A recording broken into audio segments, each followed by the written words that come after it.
రామాయణం విన్నారు, చూశారు, చదివారు. ఆ విధంగా రాముడి గురించి అందరికీ తెలుసు.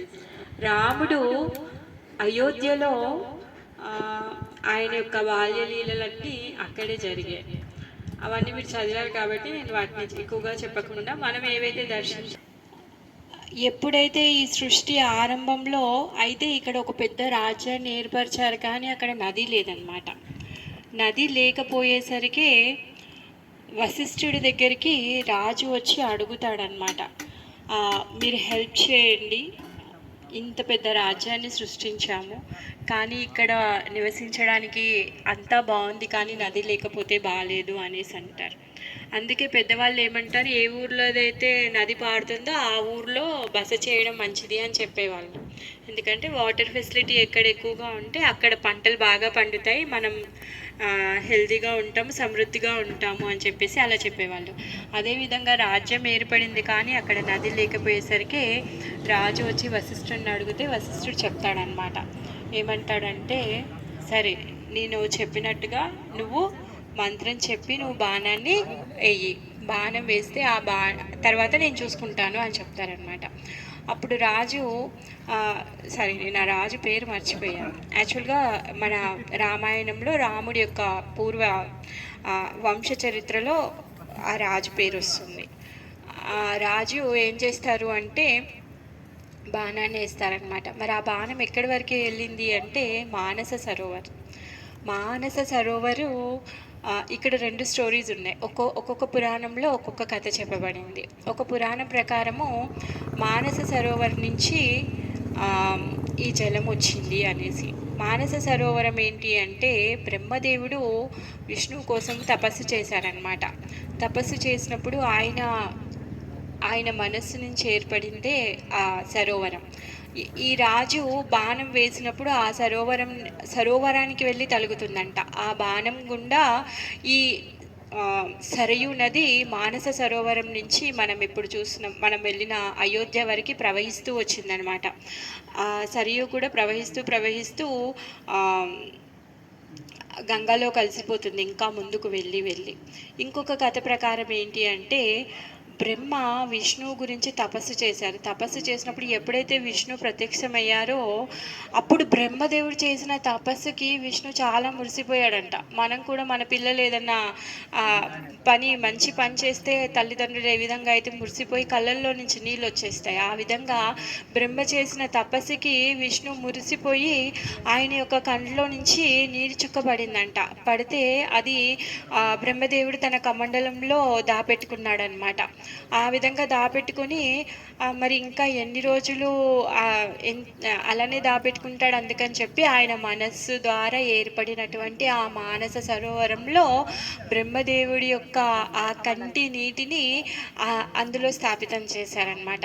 ఎప్పుడైతే ఇక్ష్వాకు రాజు ఎప్పుడైతే బాణాన్ని వేశారో అది మానస సరోవరానికి వెళ్ళిందనమాట. ఆ విధంగా సాక్షాత్తు భగవంతుడి యొక్క పాదాలు కడిగిన కన్నింటి నుంచి వచ్చిన, ఇప్పుడు మనమంటే మానవ మాత్రులం కాబట్టి మనము అయ్యో కాలు చెయ్యి అనేసి కాళ్ళు నిజమైనవి చేతులు మంచివని మనం అనుకుంటాం.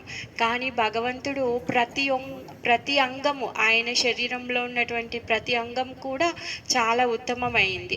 మనం ఓన్లీ చేతులతోనే తింటాం, చేతులతో పనిచేస్తాం, కాళ్ళతో నడుస్తాం. కానీ భగవంతుడు అలా కాదు. ఆయన దివ్యమంగళ స్వరూపుడు. అంగానియస్య సకలేంద్రియ వృత్తిమంతి. ఆయన ఏ అంగంతోనైనా ఏదైనా చేయగలుగుతాడు. కళ్ళతో నడవగలుగుతాడు, కళ్ళతో తినగలుగుతాడు, చేతులతో తినగలుగుతాడు. తన ఇష్టం ఏ అంగంతోనైనా ఏదైనా చేయగలుగుతాడు అనమాట. ఏ అంగంనైనా ఏ విధంగా అయినా ఉపయోగించగలుగుతాడు. మనం ఎవరినైనా సంహరించాలి అంటే క్షత్రుడేమై ఉండాలి, లేకపోతే మన దగ్గర చాలా గొప్ప శక్తి ఉండాలి, మన దగ్గర ఆయుధాలు శస్త్రాలు ఉండాలి. కానీ భగవంతుడు మాత్రం ఒక్క సంకల్పంతోనే, ఆయన సంకల్పంతోనే ఎవరినైనా సృష్టించగలుగుతారు, ఎవరినైనా సంహరించగలుగుతారు. అంత శక్తివంతుడు. ఆ విధంగా మన దర్శనం చేసుకున్నటువంటి సరియు నది సాక్షాత్తు భగవంతుడి నుంచి వచ్చింది. ఆ సరియు నదిలోనే మనమందరం స్నానం చేసాము. ఇంకా ఒక పురాణంలో ఏం చెప్పబడిందంటే ఆ సరియు నదిలో ప్రాతకాలంలో ఎవరైతే స్నానం చేస్తారో అది చాలా ఉత్తమమైంది అనేసి. మనందరం కూడా చాలా పొద్దున్నే వెళ్ళి స్నానం చేసాము. తర్వాత ఎప్పుడైతే రాముడు తన లీలలన్నీ చేసేసి తను వైకుంఠ ధామానికి వెళ్తున్నారు.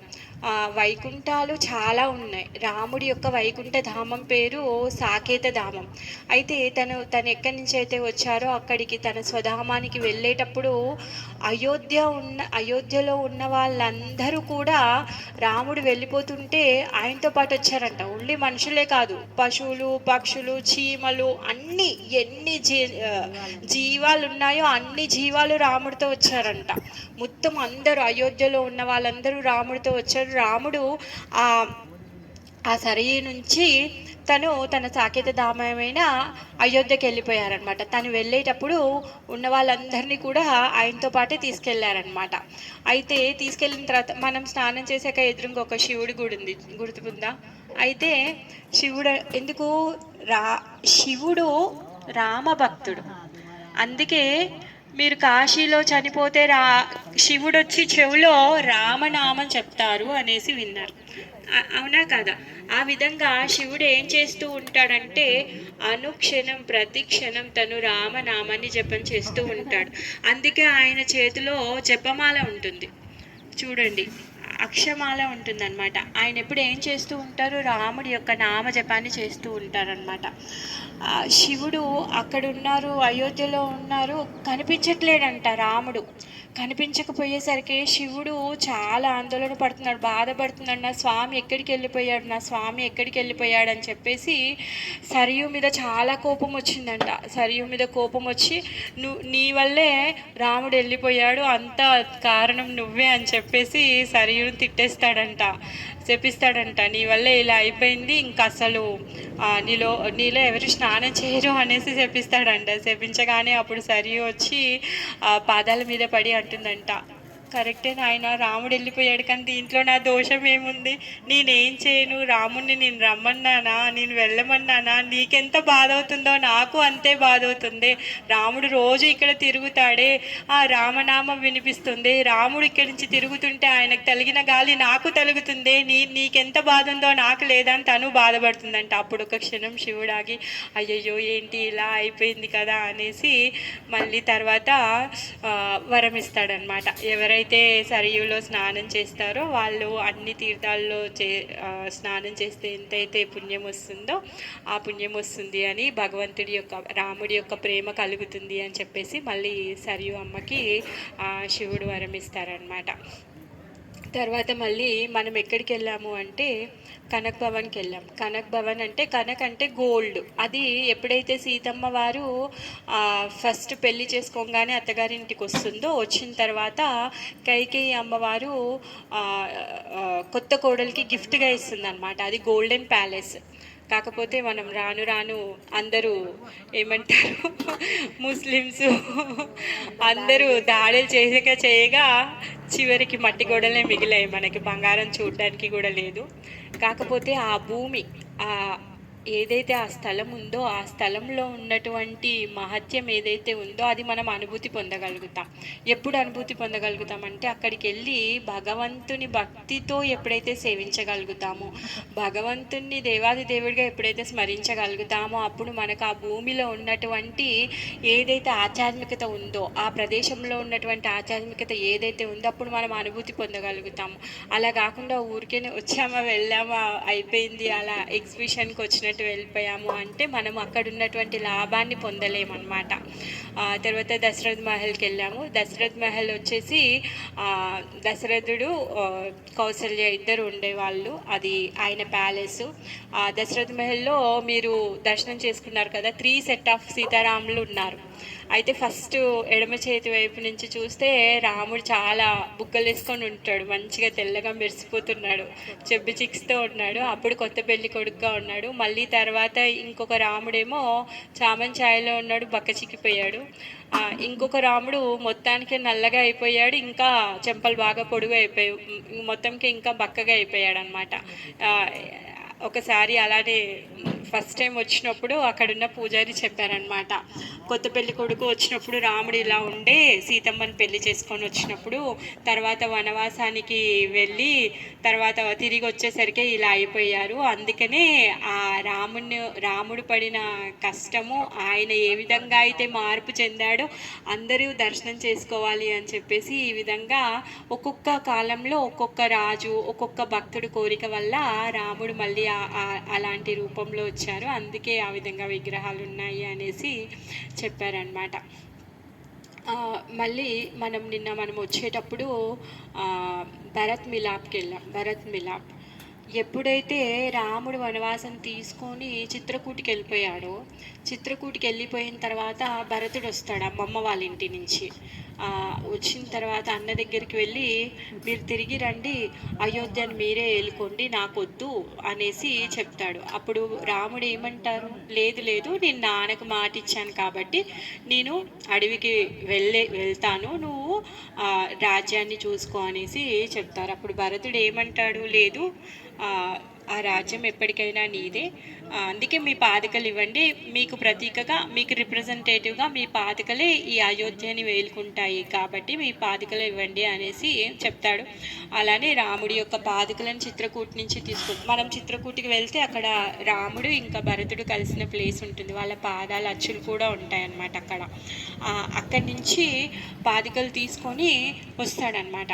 మరి భరతుడు నేరుగా అయోధ్య ప్యాలెస్కి వెళ్ళొచ్చు, కానీ వెళ్ళలేదు. ఎందుకు అంటే, నాన్న అక్కడ అడవిలో ఇంత కష్టపడుతూ ఉంటే నేను సుఖంగా ఉండడం నాకు ఇష్టం లేదు అని చెప్పేసి తను కూడా అన్న ఏ విధంగా అయితే అడవిలో కందమూలాలు తింటూ ఉంటాడో అదే విధంగా ఏదైతే చెట్ల వలకలు కట్టుకొని జుట్టు చెట్ల జిగురు రాసుకొని చుట్టూ జడలు కట్టుకొని ఏ విధంగా అయితే ఉంటాడో అదే విధంగా నేను కూడా ఉంటాను అని చెప్పేసి తను అయోధ్యకి 21 కిలోమీటర్ దూరంలో నంది గ్రామం ఉంది కదా, ఆ నంది గ్రామానికి వెళ్ళి అక్కడ ఉంటాడనమాట. అక్కడ స్థల పురాణం ప్రకారం ఏమంటారు అంటే, రాముడు భూమి మీద పడుకుంటారు కదా, రాముడితో సమానంగా నేను కూర్చోవడము పడుకోవడం నాకు ఇష్టం లేదు అని చెప్పేసి కొంచెం గుహలాగా చేసుకొని కొంచెం తవ్వుకొని ఇంకా హైట్ తక్కువ లోపలికి వెళ్ళి భరతుడు అక్కడ నివసిస్తున్నాడు అనమాట. అందుకనే అక్కడ భరత్ గుఫ అనేసింది చూడండి. మనము హనుమంతుడు ఇంకా భరతుడు కలిసిన దాని కిందికి వెళ్ళి చూసాం కింద. ఆ విధంగా భరతుడు భూమి పైన కూడా పడుకుంటే అంటే రాముడితో సమానంగా నేను ఉన్నట్టు అనేసి అలా ఉండడం కూడా తనకి ఇష్టం లేదు. నేను ఎప్పుడైనా అన్నకంటే చిన్నవాడిని, అన్నకంటే అనుజుడిని, ఆ విధంగానే ఉండాలి అని చెప్పేసి భరతుడు ఆ విధంగా వెళ్ళి తను అక్కడ ఉన్నాడనమాట. అలానే రాముడి యొక్క ఆ పాదుకలని సింహాసనం మీద పెట్టి అయోధ్యనంతా తను ఏలుకుంటూ ఉన్నాడనమాట. మరి ఈ 12 సంవత్సరాలు గడిచిన తర్వాత ఈ 12 సంవత్సరాలు ఎప్పుడైతే యుద్ధం జరుగుతుందో, రావణ యుద్ధంలో లక్ష్మణుడు మూర్ఛపోతే అప్పుడు వైద్యుడు ఏమంటాడు, హిమాలయాల్లో నుంచి గంధమాదన పర్వతం నుంచి జడీబూటి సంజీవని తీసుకొని రమ్మని చెప్తాడు. సంజీవని తీసుకొని రమ్మని చెప్పినప్పుడు హనుమంతుడు హిమాలయాలు గంధమాదన పర్వతానికి వెళ్తాడు. కానీ అక్కడికి వెళ్ళిన తర్వాత సంజీవిని గుర్తుపట్టలేక సమయము వేస్ట్ అయిపోతుంది ఇంకా అని చెప్పి మొత్తం పర్వతాన్ని పెరికి తీసుకొని వస్తూ ఉంటాడు కదా. అయితే ఎప్పుడైతే పర్వతాన్ని తీసుకొని వస్తున్నాడో, మీరు నిన్న చూసారో లేదో, అక్కడ గుడిలో పర్వతం పట్టుకొని వస్తుంటే హనుమంతుడు కింద భరతుడు బాణాన్ని వేస్తుంటాడు. ఆ పిక్చర్ చూసారో లేదో, నేను గ్రూప్లో పోస్ట్ చేస్తాను. అయితే వచ్చేటప్పుడు గంధమాదన పర్వతాన్ని తీసుకొని వచ్చేటప్పుడు భరతుడు అక్కడ కూర్చొని ఉంటే సడన్గా చీకటి అయిపోయిందంట. అదేంటి ఇంత వెలుతురులో సడన్గా అయోధ్య ఎందుకు ఇలా చీకటి అయిపోయింది అని చెప్పేసి భరతుడు కంగారు పడి బాణం వేస్తాడంట. బాణం వేస్తే అప్పుడు హనుమంతుడు పర్వతంతో సహా కింద పడిపోతాడనమాట. కింద పడిపోతే హనుమంతుడిని గుర్తుపడతాడు భరతుడు, ఎందుకంటే ఆల్రెడీ చిత్రకూటిలో కలిశారు కాబట్టి.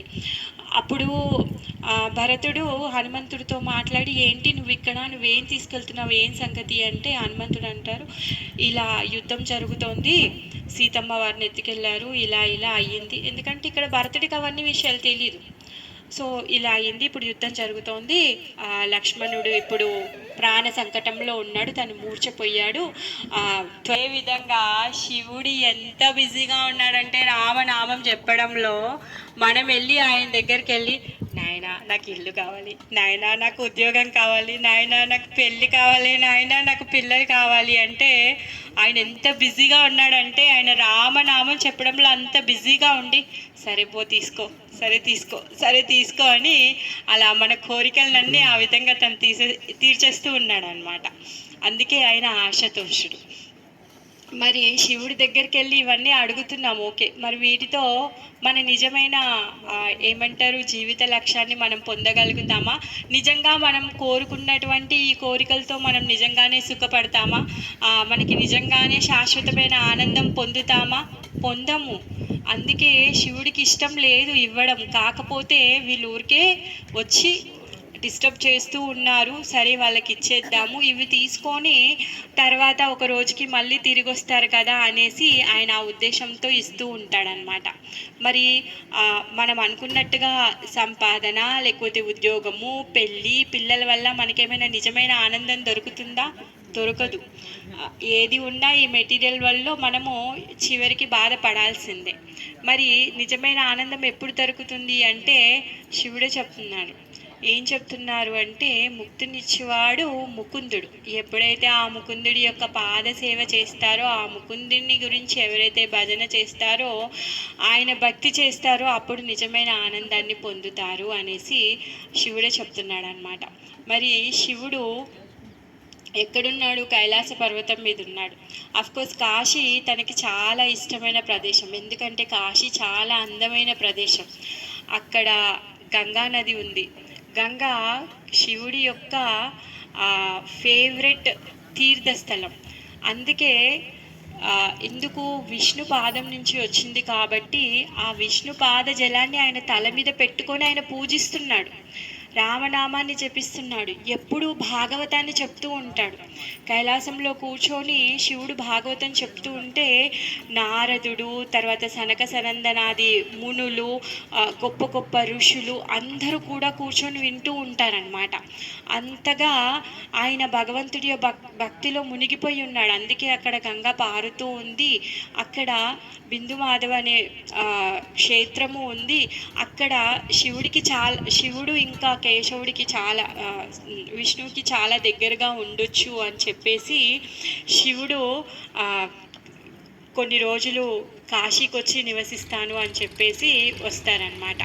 అక్కడ చాలా రోజులు ఉంటారు.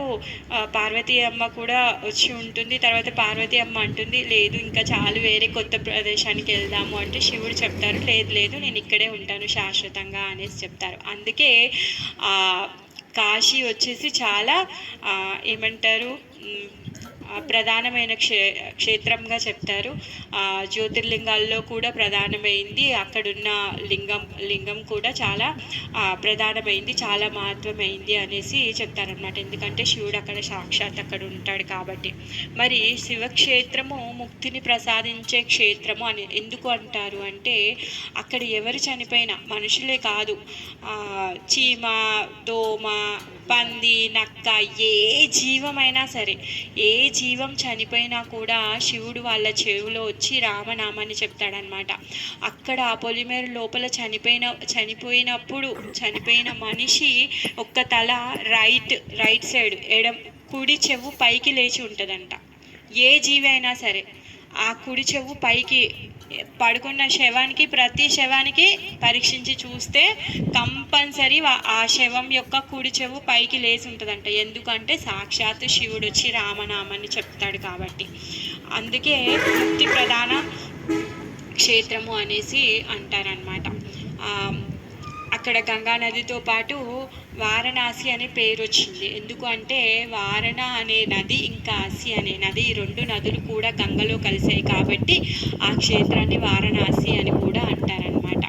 మరి శివుడు తర్వాత కాలభైరవుడు. మరి కాలభైరవుడు ఎలా వచ్చాడు అంటే, ఎప్పుడైతే దక్షుడి యజ్ఞాన్ని చేస్తున్నాడో, దక్షుడి యజ్ఞం చేసినప్పుడు అమ్మాయిని పాపం ఇన్వైట్ చేయడు. ఎందుకు అంటే దక్షుడు ఏమనుకుంటాడు అంటే తనని తాను శివుడి కంటే గొప్పవాడిని అనేసి అనుకుంటాడు. పిల్లనిచ్చాను కదా, నా అల్లుడు నాకు మర్యాద ఇవ్వాలి అనేసి అనుకుంటాడు అనమాట.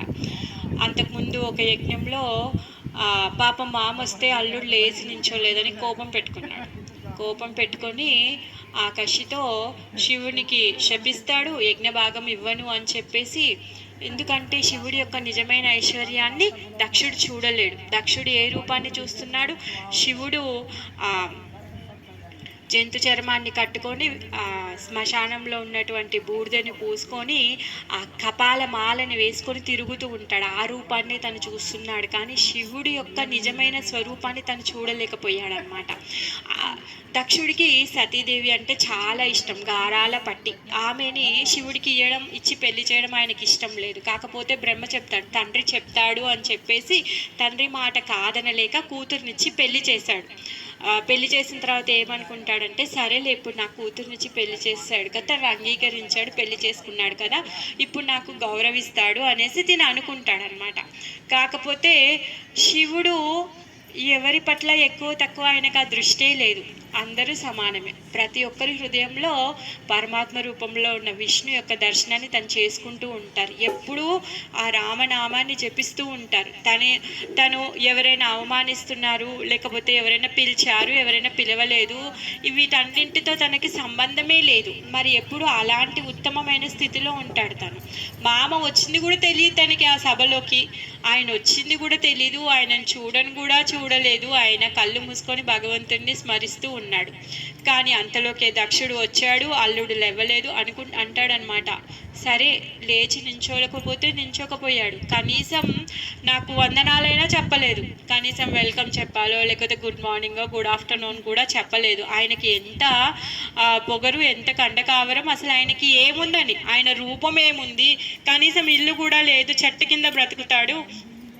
అయినా కానీ మా నాన్న చెప్పాడని చెప్పేసి నా కూతుర్నిచ్చి పెళ్లి చేశాను, ఇంత కూడా కృతజ్ఞత లేదు తినకు అనేసి తను అనుకుంటాడనమాట. ఎందుకు అంటే దక్షుడు దేహాత్మ భావనలో ఉన్నాడు, అంటే శరీర భావనలో ఉన్నాడనమాట. శరీరం శాశ్వతమైందని, లేకపోతే ఈ సంపదంతా శాశ్వతమైంది, ఆయన ఉన్నటువంటి ఆ వైభవం ఏదైతే ఆ పెద్ద పెద్ద భవనాలు, ఆయన యొక్క సంపత్తి అది శాశ్వతమైంది అనేసి తను అనుకుంటున్నాడు అనమాట. ఎందుకు? దక్షుడు ప్రజాపతి అనమాట, అందరి ప్రజల యొక్క పతి, అందరి ప్రజలని చూసుకోవాల్సింది, ఏలుకోవాల్సింది ఆయనకే ఉంది ఆ రెస్పాన్సిబిలిటీ. అందరి జీవుల యొక్క తండ్రి ఒక విధంగా చూస్తే తనే. ఆ విధంగా తను గర్వం వచ్చేసింది. అందరి ప్రజాపతుల్లో కూడా తను లీడర్గా చేశాడు బ్రహ్మదేవుడు. ఆయన ఉత్తమమైన స్థితిలో ఉన్నాడు, ఆయన అందరినీ చక్కగా చూసుకుంటారు అని. కాకపోతే ఆయన గర్వమే ఆయన నాశనానికి కారణమైంది అనమాట. ఇంకా అక్కడ తర్వాత శివుడికి శాపం పెడతాడు, యజ్ఞంలో నీకు భాగం ఉండదు అని చెప్పేసి. కానీ శివుడు దానికేమి కావాలి అంటే ఎంతసేపు శివుడు పల్లెత్తు మాట కూడా మాట్లాడాడు, ఆయనకు అవసరమే లేదు. ఆ భాగం ఇచ్చినా ఇవ్వకున్నా, ఎవరు ఆయనని మర్యాదగా చూసినా చూడకున్నా ఆయన ఏమీ పట్టించుకోడు. ఆ యజ్ఞస్థలం నుంచి శివుడు అక్కడి నుంచి వెళ్ళిపోతాడు. వెళ్ళిపోయిన తర్వాత కొన్ని వందల సంవత్సరాల తర్వాత మళ్ళీ దక్షుడు ఇంకో యజ్ఞాన్ని చేస్తున్నాడు. కూతురికి అల్లుడికి ఇన్విటేషన్ ఇవ్వలేదు, మొత్తం విశ్వంలో ఉన్న వాళ్ళందరికీ ఇన్విటేషన్ వెళ్ళింది. అందరూ వెళ్తూ ఉంటారనమాట, వాళ్ళ విమానాల్లో నుంచి వెళ్తూ ఉంటారు, కైలాసం మీద నుంచి వెళ్తూ ఉంటారు, అందరు చెప్పుకుంటూ ఉంటారు వాళ్ళ నాన్న యజ్ఞం చేస్తున్నారు, అందరూ వెళ్తున్నారు అని. అదంతా విని పార్వతీదేవి కూడా నాన్న వాళ్ళ ఇంటికి వెళ్తాను అనేసి అంటుంది అనమాట. శివుడు చెప్తాడు, లేదు మీ నాన్న ఆ స్థితిలో లేడు, తను దేహాత్మ భావనలో ఉన్నాడు, కాబట్టి నువ్వు వెళ్ళినా కూడా తను తప్పుగా అర్థం చేసుకుంటాడు, తను నీతో సరిగా మాట్లాడాడు. ఆయన మాట్లాడే మాటలు ఎంత బాధాకరంగా ఉంటాయంటే యుద్ధంలో సైనికుడు వేసే బాణాల కంటే ఇంకా భయంకరంగా ఉంటాయి, ఆత్మహత్య చేసుకోవాలనిపించే విధంగా ఉంటాయి అని కూడా హెచ్చరించి మరీ భార్యకి చెప్తాడు. కాకపోతే భార్య మనసులో ఏముంటుంది అంటే నిజంగా ఆమె ఏదో తల్లి తల్లిగారింటికి వెళ్ళి సుఖపడాలని వెళ్ళట్లేదు. ఆమె మనసులో ఒకటి ఉంది, మా నాన్నకి మా ఆయన గురించి చెప్పాలి, ఆయన గొప్పతనం గురించి చెప్పాలి, ఆయన చేసే తప్పు ఏదైతే అపరాధం ఉందో ఆ అపరాధాన్ని ఆపాలి, మా నాన్నని కూడా ఈ అపరాధం నుంచి బయటికి తీసుకొని రావాలి అని చెప్పి ఆమెకు మనసులో కోరిక ఉండే. అందుకోసంగానే తను పట్టుబట్టి శివుడు వద్దంటే కూడా తను దక్షుడి దగ్గరికి వెళ్తుంది అనమాట. అక్కడికి వెళ్ళిన తర్వాత పాపం తండ్రి పట్టించుకోడు, ఇగ్నోర్ చేస్తాడు. అమ్మ అక్కలు అందరూ మాట్లాడతారు, కానీ తనేమి వాళ్ళకి రెసిప్రొకేట్ అవ్వదు, వాళ్ళతో ఏమీ మాట్లాడదు. ఆమె ఎందుకు అక్కడికి వెళ్ళినా ఆమె యొక్క గోల్ ఏముంది, వాళ్ళిద్దరి మధ్యలో ఉన్న ఏదైతే గ్యాప్ ఉందో దాన్ని తీసేయాలి అని ఆమె అనుకుంటుంది అనమాట. అక్కడికి వెళ్ళిన తర్వాత తండ్రి గొప్ప యజ్ఞాన్ని చేస్తున్నాడు, కానీ అక్కడ భర్త పేరుతో హవిస్సులేమి అర్పించట్లేదు. అది చూసి తనకి చాలా ఇంకా కోపం అవుతుంది అనమాట. కోపం వచ్చేసి భర్తతో అంటుంది, తండ్రితో అంటుంది. ఏమంటుందంటే, అసలు మొత్తం విశ్వంలో శివుణ్ణి చూసి అమంగళకరుడు అనుకునేవాడివి నువ్వు తప్పితే ఇంకొకరు లేరు. శివ అంటేనే, శివ అనే పదంకి అర్థమే మంగళకరము, పరమ మంగళకరము. అలాంటి పరమ మంగళకరుణ్ణి చూసి నువ్వు అమంగళకరుడు అనేసి అనుకుంటున్నావు. అసలు నీకు అర్థం చేసుకునే శక్తి లేదు. నువ్వేమనుకుంటున్నావు, ఆయన వేసుకునే ఆ కపాలమాల, ఆ శ్మశానంలో పెట్టుకునే బూడిద, ఇవన్నీ చూసి ఆయన చాలా బీదవాడనో లేకపోతే ఆయనకు అసలు ఏమీ చేత కాదనో నువ్వు ఈ విధంగా అనుకుంటున్నావు. ఆయన సర్వ ఐశ్వర్యవంతుడు. ఆయన యొక్క ఐశ్వర్యాన్ని ఆయన ప్రదర్శిస్తే నీ దగ్గర కానీ, నీ దగ్గర ఉన్నటువంటి వాళ్ళ దగ్గర కానీ పైసవంతు కూడా లేదు ఐశ్వర్యము. నువ్వు అనుకునే ఐశ్వర్యము ఒక పైసవంతు కూడా లెక్క కాదు. ఎందుకంటే ఆయన ఎంతమంది వచ్చి ఆయనని వేడుకుంటే ఆయన ఎంతమంది కోరికలను తీరుస్తున్నాడు, ఎంతమందికి ఎంత ధనాన్ని ఇచ్చాడు, ఎంత ఐశ్వర్యాన్ని ఇచ్చాడు. మరి అలాంటి అతను ఆ విధంగా చెట్టు కింద ఉంటున్నాడు అంటే తను ఎందుకోసం ఉంటున్నాడు, శ్మశానంలో తిరుగుతున్నాడు అంటే ఎందుకోసం శ్మశానంలో తిరుగుతున్నాడు, నీకేమీ తెలియదు అనేసి చెప్తుందనమాట. ఆ భూతాలతో పిశాచాలతో తిరుగుతున్నాడు. ఎందుకంటే ఇప్పుడు మనము పిల్లలతో ఆడుకోవాలంటే మనం కూడా పిల్లల్లాగా అయిపోవాలి, వాళ్ళతో ఆడుకోవాలి, వంగి అంబాడాలి. అప్పుడే పిల్లలు వచ్చి మన వీపు మీద కూర్చొని మనతో ఆడుకుంటారు. అవునా కాదా? మన ఇష్టము లేదు, నేను రాజులా ఉంటాను, చాలా డిగ్నిటీగా డ్రెస్ చేసుకుంటాను, రారా నీతో ఆడుకుంటానంటే వాడు వస్తాడా మనతోని? పో, నువ్వు అక్కడే కూర్చున్నావు, నీ చైర్లో నుంచి నువ్వు కదలట్లేదు, నువ్వు ఆడుకోవడానికి రావట్లేదు, నేను రాను అనేసి అంటాడు. అదే నువ్వు అలా కాకుండా మంచిగా ముందుకెళ్ళి సరే మనం తొక్కుడు బిళ్ళ ఆడుకుందామో లేకపోతే అష్టాచెమ్మ ఆడుకుందామో అని వాళ్ళ దగ్గరికి వెళ్ళి ఆడుకుంటే వాళ్ళు మనతో కలిసిపోతారు. అదేవిధంగా శివుడు కూడా ఏం చేస్తున్నాడు అంటే, ఎవరైతే ఈ నీచ స్థితిలో ఉన్నారో, శరీరం లేకుండా భూత ప్రేత పిశాచ రూపంలో ఉంటారో, ఎవరైతే తమో గుణంలో ఉన్నారో, ఎవరైతే వాళ్ళ యొక్క పాప కృత్యాల వల్ల నీచ జన్మల్లోకి పడిపోయారో, మరి వాళ్ళందరినీ భగవద్ధామానికి తీసుకెళ్ళాలి, వాళ్ళందరినీ ఆధ్యాత్మిక జీవితంలో పురోభివృద్ధి కలిగించాలి అని చెప్పేసి వాళ్ళలో ఒక్కడిని అని చెప్పడం కోసం కానీ శ్మశానంలో తిరుగుతాడు. అక్కడ ఉన్న బూడిదని పెట్టుకుంటాడు, కపాల మాలను వేసుకుంటాడు, అలా జడలన్నీ కట్టుకొని తన ఆ శ్మశానంలో కూర్చొని తపస్సు చేస్తూ ఉంటాడు అనమాట. ఇప్పుడు మీరు 4 రోజులు తాగుబోతుతో తిరిగారనుకోండి, ఏం అలవాటు అవుతుంది? తాగుడు అలవాటు అవుతుంది. తిరిగితే తిరుగుడు అలవాటు అవుతుంది. అలానే ఎవరితోనైనా 4 రోజులు భక్తుడితో తిరిగారు అనుకోండి, వాడు పొద్దునే గుడికి వెళ్తే వాడితో లేచి మీరు గుడికి వెళ్తారు. అదేవిధంగా శివుడు అక్కడే కూర్చొని భగవంతుడి యొక్క నామ జపం చేస్తాడు. ఎందుకు అంటే వాళ్ళందరూ వచ్చి శివుడి యొక్క సాంగత్యాన్ని తీసుకొని ఆ లాభాన్ని పొంది వాళ్ళు భగవంతుడి యొక్క చింతనలోకి, భగవంతుడి యొక్క చేతనలోనికి ఉద్ధరింపబడతారు అని చెప్పేసి శివుడు ఆ విధంగా ఉంటాడనమాట. ఆ విషయం చెప్పినా కానీ దక్షుడికి అర్థం కాకపోయేసరికి ఆమె సతీదేవి అంటే ఆమెమి సాధారణమైన స్త్రీ కాదు, ఆమె సాక్షాత్తు మాయాదేవి. భగవంతుడు ఏ విధంగా అయితే ఆయన యొక్క నీడ కదులుతుందో ఆ విధంగా ఆమె కదులుతుంది. అంటే భగవంతుడి యొక్క సైగతో ఆమె పనులు చేస్తుంది అనమాట. భగవంతుడి యొక్క చిన్న సైగ చాలు ఆమె ఎన్ని లోకాలనైనా సృష్టించగలుగుతుంది, ఎన్ని విశ్వాలనైనా నాశనం చేయగలుగుతుంది. ఆమె దగ్గర అంత శక్తి ఉంది.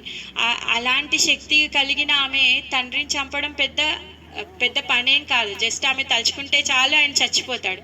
కానీ ఆమె అలా చేయాలనుకోలేదన్నమాట. ఎందుకు అంటే శివుడి చేతగాని వాడు, అందుకే పెళ్ళాన్ని పంపించి మామని చంపించాడు అని అపవాదు భర్తకు వస్తుంది అని చెప్పేసి తన తండ్రిని చంపకుండా తన శరీరాన్ని త్యాగం చేస్తుంది. తన శరీరాన్ని త్యాగం చేయాల్సిన అవసరం ఏముంది, తను అక్కడి నుంచి వెళ్ళిపోవచ్చు కదా, శివుడితో హాయిగా ఉండొచ్చు కదా, డౌట్ వస్తుంది. కానీ ఎప్పుడైతే వైష్ణవ అపరాధాన్ని వింటారో అప్పుడు ఆ అపరాధం విన్న తర్వాత అంట శరీరంతో ఉండొద్దంట, ఆ శరీరాన్ని వదిలేయాలంట. ఆ సూత్రాన్ని పట్టుకొని తన శరీరాన్ని త్యాగం చేస్తుంది. మళ్ళీ ఇంకేమంటుందంటే చనిపోయేటప్పుడు తండ్రితో అంటుంది, నన్ను నా భర్త దాక్షాయిని అని పిలుస్తాడు. దాక్షాయిని అని పిలిచినప్పుడల్లా నాకు గుండెల్లో చాలా బాధ అవుతుంది. నీ నుంచే ఈ శరీరం వచ్చింది, అసలు నువ్వెంత, నీకు ఇంత కూడా కొంచెం కూడా అందరూ